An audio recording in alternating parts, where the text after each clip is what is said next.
Hey everyone, thanks for being here. My name's Jen Walker-Wall, and this is a Work Wonders Pep Talk, here to offer educational, actionable tips for job seekers today.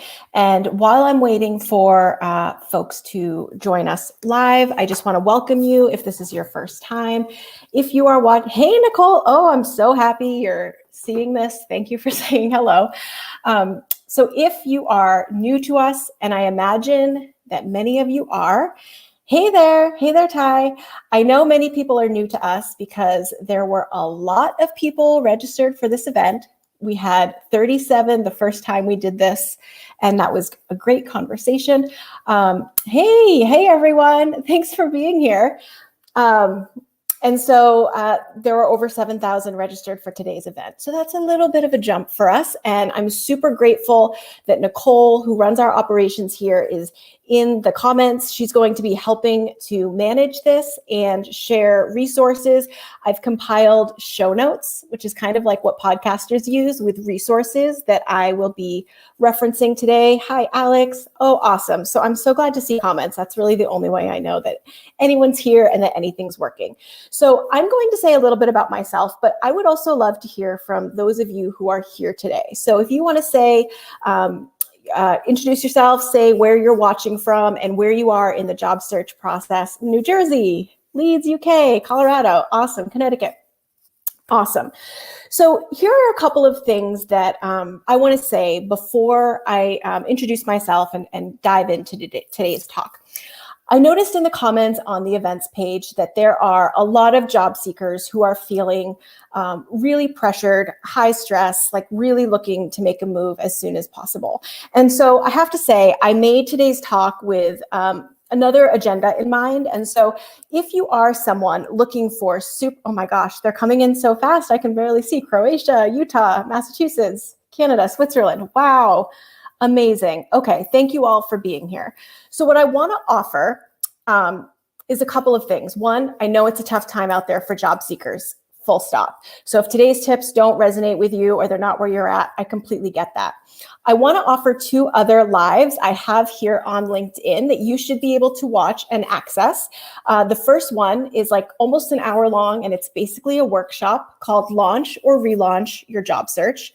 And one I did a couple of weeks ago on resumes and mistakes people make on their resume where they underplay their expertise. Look at people from all over the world. This is kind of incredible. Thank you all so much for being here. If you're just joining us, I shared earlier that 37 people came to our first live, which I thought was actually pretty great. So over 7,000 people registered today. So there will be a lot of people here and folks watching the replay. So it really means a lot to us that you're all here. And if you're looking for tactical job search in-depth details, we do have previous lives on those, and they will be linked to in the show notes that Nicole has and will be sharing throughout today. So Nicole, whenever you're ready, if you have that link and want to share that, that would be fantastic. So I'm doing these pep talks because I want to be able to offer actionable advice to job seekers right now. As I was thinking about what to do at the end of December, one question that I was hearing a lot from people is this idea that it's not worthwhile to start a job search or continue a job search through the holidays. And so I wanted to share my thoughts on that because we actually have clients landing jobs, getting traction, and making all kinds of progress, because not everything is dependent on sort of how fast things move in the job search process, depending on what your job search goals actually are. So I just want to share some ideas on how to take advantage of this time, and also acknowledge that we may want to take advantage of the end of the year for some rest, which I think we all deserve this year. Oh, yes. Thank you for reminding me. Sorry about that. I forgot I had to click that start captioning button. Awesome. So like I said, my name's Jen Walker-Wall. I'm the founder of Work Wonders Careers, and I have been working in the capacity of helping job seekers for the last 6 years. Nicole is with me today in the comments, helping to stage manage this event, and we're really excited to offer these tips, take your questions, and offer some resources to help you in your job search process. Hey, hey everyone in the comments. It's awesome. I've never seen so many comments come in so fast. So before I started Work Wonders, I was actually working in hiring. So a lot of what we work with job seekers to do, whether it's on their resume or in their interview prep or how they operationalize their job search, really comes not only from seeing their success and what works, but also from that experience I had over a few years working with hundreds, maybe thousands of actual job seekers. So that's what we do. It's very tactical. And so I want to dive right in, and I want to encourage people to ask questions. I think it's going to be hard for me to see questions as they come in. So I'm going to stop periodically and see if I can just scroll back up. But I will also, once I get through my 5 tips, I will come back and try to answer some questions towards the end. We have free resources that we'll be offering. We have a program for job seekers opening up later, actually tomorrow. So we'll talk about that towards the end as well. All right, so let me know if you're ready to start talking about what we can do in this kind of downtime in the holidays, which many people may have, or the momentum of the new year. Job search fatigue. I should probably do a whole live on job search fatigue. Oh, and here's one other thing I meant to mention. If it would be helpful to do a full Q&A live stream where I don't come fully prepared, I would be happy to do that, but you'll have to let me know in the comments if that's something people would be interested in or if not. All right, should we dive in? We're ready. Okay, awesome. So here's my first suggestion. One of the things that I have noticed that people really struggle with is doing the kind of networking that they need to be doing to either, oops, let me see what's happening with that. Testing. Yep. Okay. Seems to be working now. So one of the things, I think Nicole can repost the link. Q&A would be great. I think I'm going to have to go through some of these comments afterwards. They're coming in so fast. So it's a little bit difficult to do both at the same time. So thank you all for your patience. If Nicole can repost the link, and I'm sure she will. Let me just check my messages here. All right, perfect. Q&A would be awesome. Okay. All right. I'm going to dive in, keep the questions coming, and let's see if we can get everyone what they need today. So as I was saying, one thing that I notice that happens quite a bit is that people hesitate to ask for help because they feel like they are asking for something when they don't necessarily have something to offer. So here's one of my favorite suggestions for this time of year of something that you can do.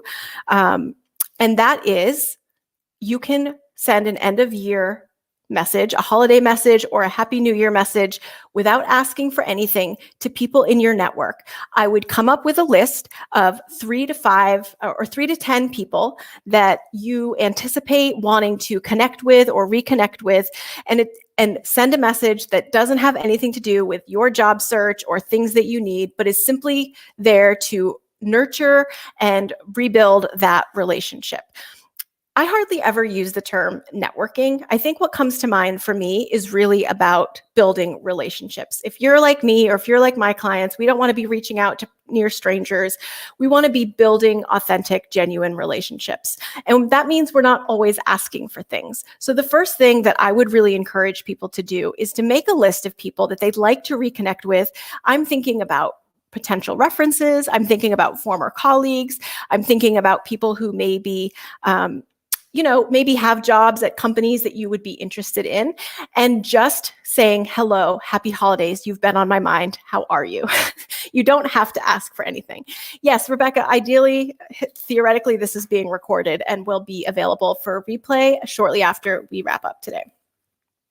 So again, the why we're doing this, it sounds pretty simple, but a lot of what we do in the job search process is simple. It just needs to be executed consistently and well in order to be effective. So if you feel like you are someone who's going to be apprehensive about reaching out and asking for help from your network in some capacity, or you haven't been in touch and you're not sure if they're still willing to be a reference or something like that, then doing it now without any expectation, without any request, is a great way to simply reinforce and reestablish that relationship.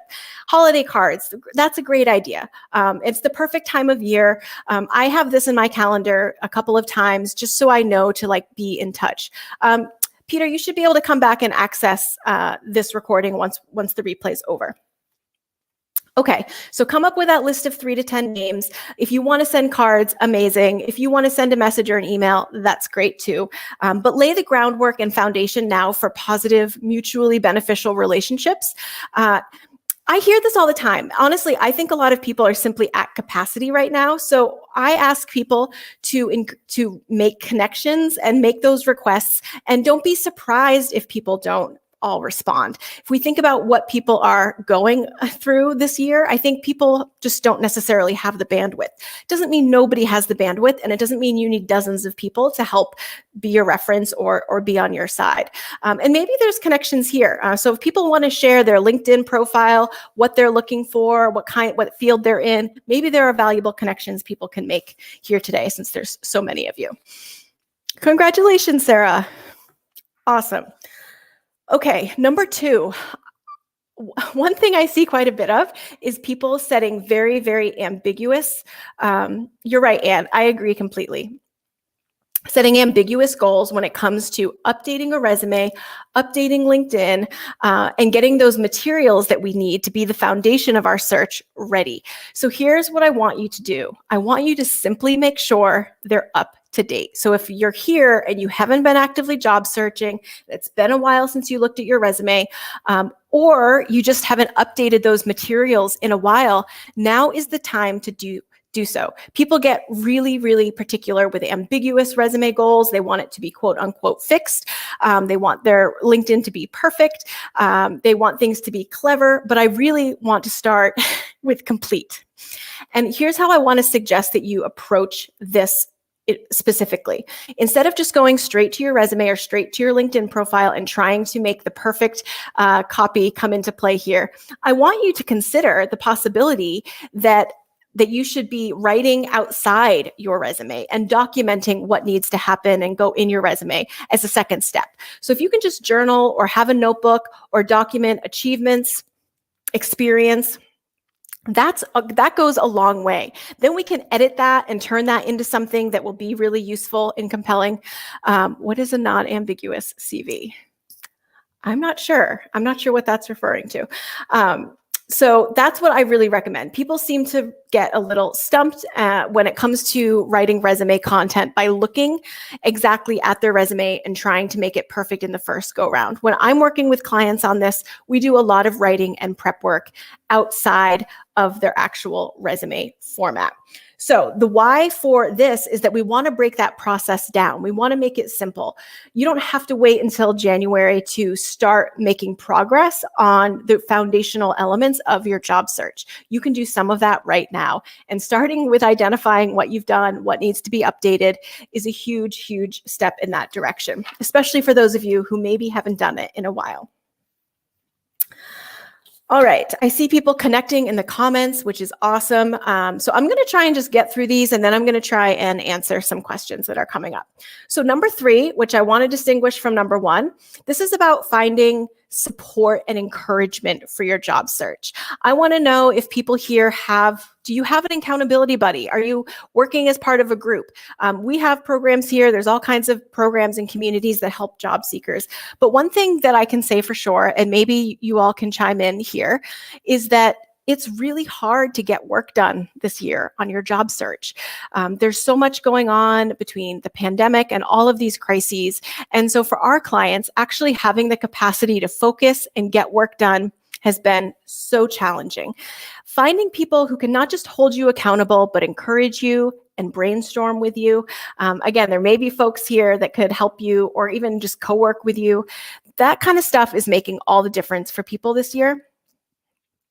That's awesome. That's a very generous offer, Malcolm. Thank you. I think that's what we really want to be encouraging, is that people do this work together.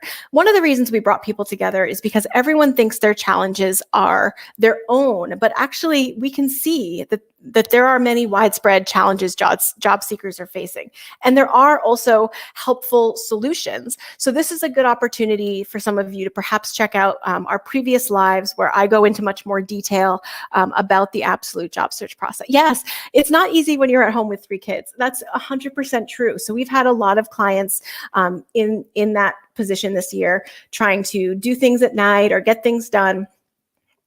So absolutely, that's what's happening. So if you can find a buddy, if you can find resources and people who will support you along the way, that is so, so huge. I'm just reading some of the comments here. People are looking for accountability buddies. Yes, awesome.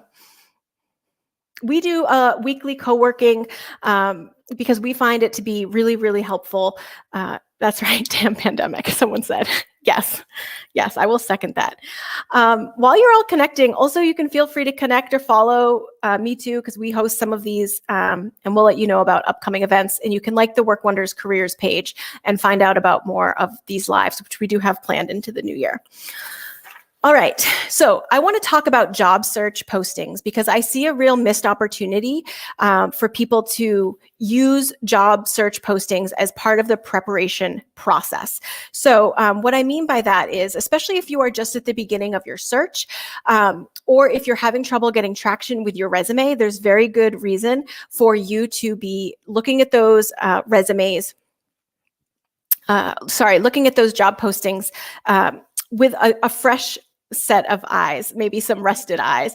And the reason we do this is, one, what we want to be doing is figuring out what is exciting, intriguing, or compelling to us. Now, I am sure there are people watching who are not applying to any jobs, and there are people who are applying to all of the jobs, and neither is really what we have our clients do. And so by paying attention to the job postings, learning to connect and identify what is compelling and exciting to them and what feels like a really great fit, we're able to really focus their job search and as a result, create very strategic resumes. Are you all open to connect? Sorry, I'm just taking a second it's really hard to talk and see the captions and also the comments. It's very easy to be distracted over here. Okay. So here are some things that you can be doing. Looking at the job postings without regard to qualifications. Yes, it's true. You'll want to kind of think about whether it's a good match for you before you spend a ton of time applying. But in terms of just figuring out what your interest and excitement might be, I think it's actually really helpful to just look and give yourself permission to explore things that maybe aren't an immediate next match, but that you can at least see are compelling and perhaps find a more junior role that may be a better fit for you. They help us and that's how they help us identify pathways, right? So we were able to see things like, okay, that job requires 20 years of experience that I don't have, but a more junior role that requires 10 years of experience may be a better match. It also really helps us kind of make our abstract interests more tangible. So that is something that I would recommend too. If you're feeling like you just can't articulate anything that sounds compelling, what I recommend is that you take a look at some job postings over the course of a week and give yourself permission to explore and read and see what just kind of emerges from there. It also, this is a really great way. Yes, I'm seeing this question. There will be a replay. This is supposed to record. So hopefully that happens. This will give us sample opportunities to revise our resume as practice before the really ideal jobs come around. So I recommend that people practice optimizing their resume in order to stand out. A lot of our clients get traction applying cold with their resumes. We actually don't write for applicant tracking systems, we write for people. So that's probably an important distinction. You can take a look at our resume live to get a little bit of insight into how we think about resumes, but you can learn to write a compelling resume. It does not, you don't need to be us to be able to do that, but you do need to learn about how to do that. And I always encourage people to practice ahead of time before that ideal job is posted so that you learn to convey your relevant experience in a clear, concise, and compelling way. All right, another thing I just want to say is that having people look at job postings is really helpful, but I also don't want you to get super attached to job titles. A lot of times people think career clarity is a job title, when in fact it is a combination of interest, skills, values, and context. Writing resumes for people instead of a resume machine. Yes, I use applicant tracking systems, and they do help you create a pool of qualified people, but people manage those systems. So I think it's really important that we keep that in mind, that if you want a more human hiring process, one way to do that is to continue to write resumes for human readers. That's a hill I'll die on, but also I won't I won't bore you all with my thoughts on that. Okay, here's another piece here, and then I'm going to just turn to just answering questions. Number 5 is to, let me tell you my plan for the week between Christmas and New Year's. I practice living my life like I'm pursuing my goals, right? So I change the way my time is managed. I practice setting boundaries. I practice experimenting with priorities. And that's what I do for that week. I try to say no to things that don't align, and set new habits. And sometimes it's a nice week because there isn't a whole lot going on work-wise, and I can really just focus on like, what does my agenda require from me? And I think that's a great question to ask for your job search. It's like, what does your schedule need to look like, and how can you align? Let me know if you ever feel like you have trouble making time or having the energy for your job search. That's a huge challenge, especially this year, again, trying to help people overcome a lot of that.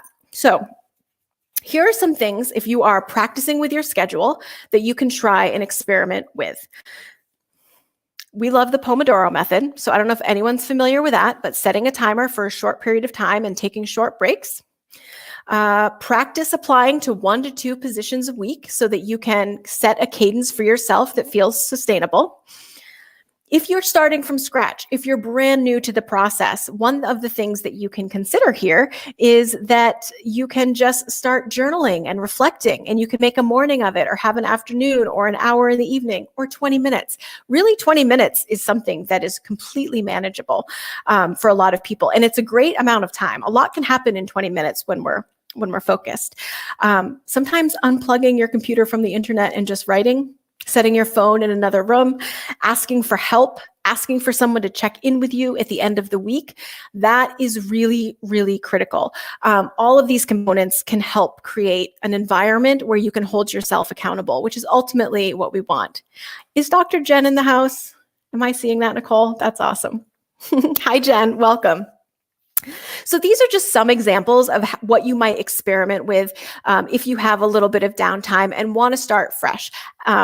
It's really, you can set small goals. We see small goals and small blocks of time work for people pretty regularly. So I also just want to offer that we are doing a winter accelerator. So if you are interested in that, it's going to include weekly office hours and resume reviews and actual virtual co-working with Nicole and Dr. Jen. So there's more information about that in the link Nicole is sharing. But if it's okay with all of you, I'm going to try and take some questions right now. Now, there are like a million questions that have come in. So I don't know the best way to do this, but I'm going to take another 10 minutes or so to just answer people's question. I asked earlier if people were interested in doing a Q&A streaming event where I don't come with pages of notes to share. So if you're interested in that, please let me know. And Nicole, pay attention. Let me know if people are engaged and seem into that. I'm going to pay attention to people's questions, and we can always try to do a live streaming event with just questions. All right. Let me see here. Whoops, that's not what I wanted to show. Okay, so Nicole has... Sorry, everyone, the comments are coming in faster than I can actually. So Nicole, I'm just highlighting Nicole's comment here. The questions are coming in so fast. I actually need to make my screen bigger here. Awesome, I'm glad to hear that. Let me scroll through here. So someone asked, let me do this. Someone asked, is there affordable resume help, less than $30? So I think there are some websites that can work at this price point. I would just also offer that we have lots of videos and blog posts on resume. I've been doing this for 6 years. So I would check out all of those resources for free. People have definitely revised their resume and gotten jobs as a result of our free content. So I definitely recommend taking a look at that. Also, on my Instagram, I have a saved highlight in my profile on my resume writing process. So you can find me on Instagram at Work Wonders Careers. The link is actually in the document Nicole has shared, and you can find that over there. And hopefully that'll help inform your process and tell you more about how we do that. Okay. I have another question here. What was the thing called with setting timers for short periods of time? The Pomodoro method is what we use in our virtual co-working. So you can Google that and you'll find you'll find timer apps, you'll find blogs about it. So there's plenty of content on Pomodoro here. Do you suggest graduate students apply for entry-level jobs in which they note they already have 2 to 3 years of working experience? Thank you in advance. Yeah, so I'm going to say yes. I think a lot of graduate work, especially PhD work, is basically paid work experience. I think that's how you should consider framing it. When I worked with PhD scientists, that's how we tried to get them to understand their work. They're students technically, and they are often on research assistantships or something like that. But I do think it's worthwhile taking advantage of the experience you have and naming it and framing it as such. All right. I'm just scrolling through and seeing what I missed here. How is the best way to write a resume when you are changing careers? So I think there's a couple of things here, and this is why earlier I suggested writing outside of your actual resume first. So I want you to think about get really clear on what it is that you don't want to do anymore. What do you want more of? What do you want less of? What are you offering? And then you can go and look at those job postings and really pay attention to the ones that you want and ask yourself, okay, what do they need to know about me in order to consider me a strong candidate for this job? And then you want to make sure that those things are highlighted. I use a summary of qualifications to help people articulate a concise summary of their relevant experience. I do not use like the same skills list or keyword list over and over again. We're big on helping people develop narratives and stories that they can tell from the time that they apply from the job until the time they're interviewing and a finalist, because we want to help people through every stage of the process. So we make sure those things are connected. That's the short version. You can take a look at the resume writing piece here, the live that we did earlier that is linked to here. Okay. I'm having a hard time. Yes, we do work with clients outside the US. It depends what your goals are and what you're looking for. So something to think about. Wendy's sharing careersidekick.com, no cost job search help. Thank you for that. Yes, this is being recorded, I think. Could I summarize the top 3 tips? Is that in regard to what I shared earlier? So let me just see if I think that's what people are asking, the first 3 things I shared. So the first thing that I shared was to do some reaching out and reestablishing relationships right now without an ask, simply a happy holidays, end of year, checking in type message. And the reason for this is to make sure it's easier to build those relationships and leverage those relationships in your job search further on down the line.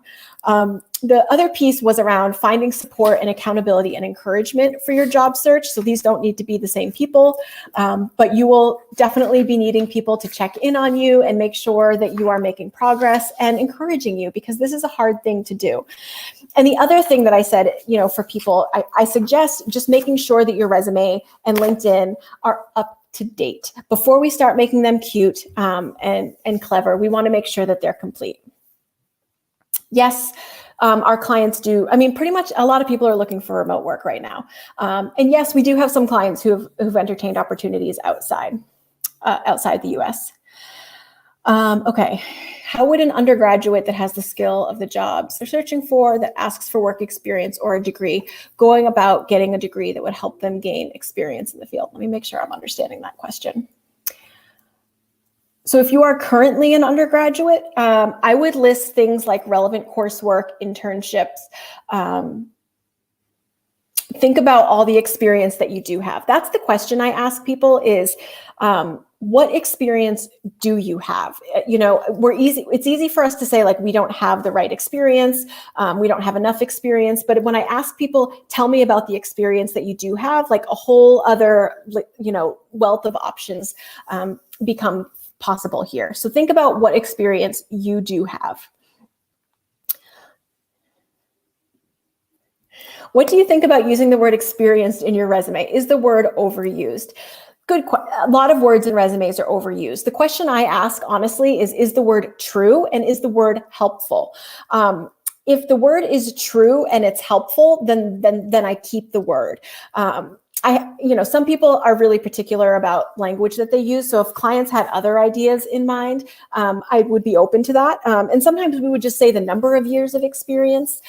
Sometimes we would say senior or leader, or we would use like some language to describe seniority or the level of experience without using that.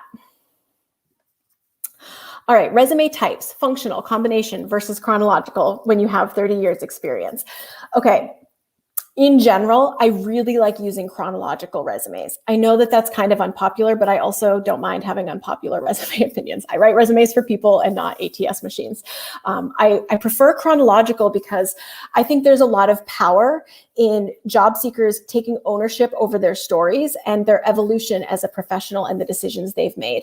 And I find that people switch formats when they're trying to obscure part of the story and hope people don't notice. And I try to switch that around. Take ownership over the story, add value in a way that adds value. And that will depend on sort of where you're headed and what your transferable skills are. And again, the summary of qualifications lets you summarize the most relevant skills. And that gives us a way to kind of frame your experience in a way that is relevant for the job at hand. So I think other resumes, templates can work, or approaches can work, types can work. I just really prefer to do chronological. I think the captioner is not working again. Let me see. All right, if people have a few more minutes, I'm happy to stay. Let me just, okay. It looks like it's working. Okay. I'm going to stay. If you applied for a job and received a thank you and going in a different direction, would you apply for the job again? Yes, if I wanted the job, and I would think about what direction perhaps they went in. And if I thought I could speak to that or offer expertise in areas that were important to them, I would think about reframing my narrative and think about what I was communicating. That said, if I felt like they were going in a different direction I couldn't add value or wasn't interested in, then I would think twice about that. I like this question. So I want to just pick on this because this can work for everyone. I'm just going to use this specific example. So concierge experience as a transferable administrative skill set. I want to talk about this because this is going to be helpful to people whose industries have been deeply impacted by the pandemic, right? So people in hospitality, people in restaurant. You're welcome, Allison. People in education, all kinds of people. All of you still have transferable skills. So I would think about concierge experience, and I would think about who were the people that you were working with? What were your clients like? What industries were they in? How can you leverage those relationships or that experience? And actually, if you go to my YouTube channel, we have an interview with Joanna, who was in the travel industry and pivoted into education. And she kind of walks us through how she was able to use her resume to communicate her transferable skills. So you need to unpack what being a concierge is. You're good under pressure. You're very resourceful. You're good at working with people. You have good communication skills, right? So you know all of that. So everyone needs to figure that out for themselves. Think of all of the kinds of people that you worked with and all of the kinds of things that you did. And then think about how does that map on to other opportunities.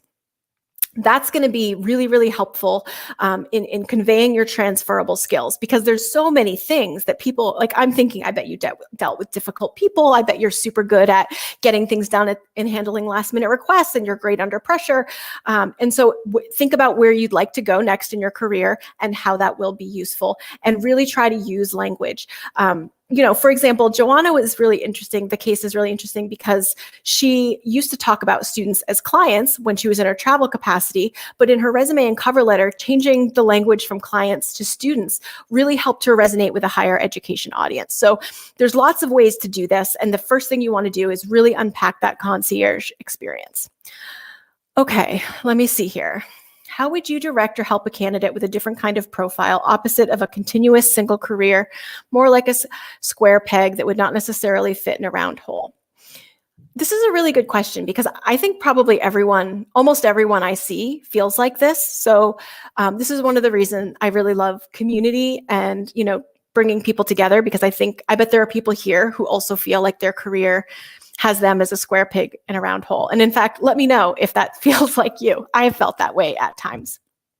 So one of the things there's two things. One, I want you to think about where you'd really like to go and what your goals look like. And I'd like you to also think about the environment in which you thrive, like where you would produce good work and who you'd like to work with. Something we don't pay a lot of attention to. Everyone talks about culture, but I think we need to get more specific about the kinds of people and projects we want to be working on and towards and how we want to feel. And you might benefit from like a couple different resume templates because I bet your skills just aren't going to fit cleanly into one single kind of role or industry. And that's fine. That's normal. But don't let the resume template format tell you who you are. You are a very dynamic person and professional. You do not need to be limited by what a resume can convey. You simply need to have more than one template, and you need to give yourself freedom to express yourself and be responsive in your resume to what other people need. So I know that's kind of a complex answer, but I don't think you're alone in feeling that way. And I wanted to make sure other people. Yes, we have some other square pegs and round holes here today. All right, let me just see. I'm a Jane of all trades. I know a lot, but don't consider myself an expert in any one thing. What's the best way to find jobs with the type of work tasks I want to do versus something very specific? I almost said Jane, but you're not Jane, you're Stacy.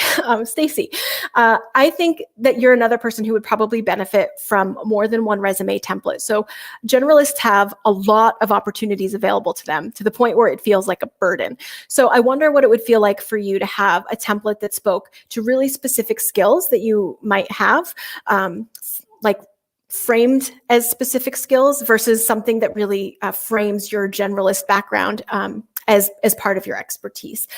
This is one of those things where people sometimes think that everything they've ever done is impressive, when in fact your ability to match and align onto a job is often what recruiters find impressive. So learning how and when to streamline your narrative for different kinds of roles is really important. So if you're interested in both the generalist kinds of positions and the more specific ones, you're just going to need to curate a slightly different narrative. It doesn't really change who you are, especially if you're genuinely interested in both directions. So give yourself some space to write that out, to document that, and then to curate resume templates that make sense. All right, let me take one more question. And then I'm going to offer to do a Q&A. Let me just see here. I'm just looking for.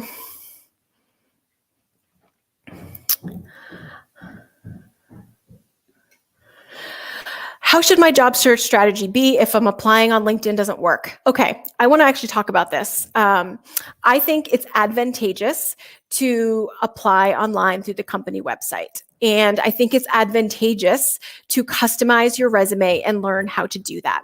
Most of our clients get traction in one of two ways, okay? They use their resume to get their, to establish their candidacy without anybody on the inside advocating for them, or they network, they have existing relationships, or they build relationships.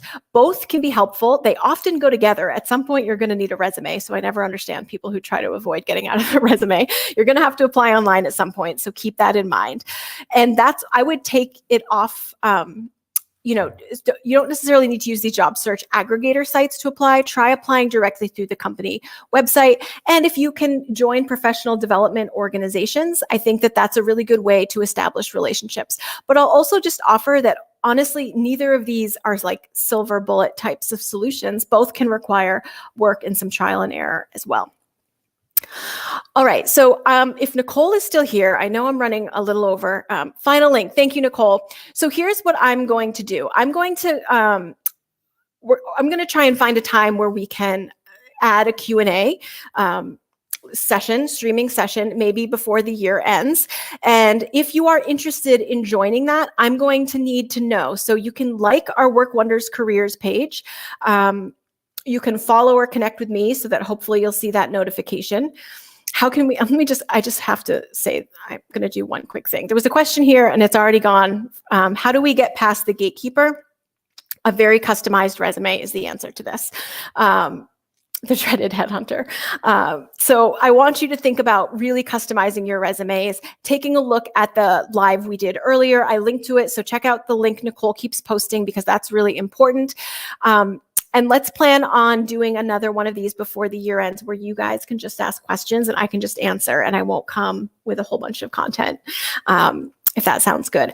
I want to thank you all for being here, and thank you for connecting and encouraging one another. That's really important to us here. I want to thank Nicole and Jen for being here. Nicole for sharing the content, and Jen's my best friend and co-facilitator in our Work Wonders and Code Job Seeker program. If you are interested in any of our services or resources, check out our website and also connect with us here on LinkedIn and Instagram if there's anything else that we can do. So we'll work on getting that going. Awesome. Thank you all for being here. I'm going to wrap up. Feel free to keep commenting or posting questions. I think, Susan, you may need to scroll back up to find Nicole's comment. But once I've ended the live, we can try and repost that link too. All right. I hope everyone has happy and safe holidays. Thank you all for being here. I really appreciate your trust and engagement with me and one another. And I look forward to seeing you again at another pep talk real soon. Bye, everyone.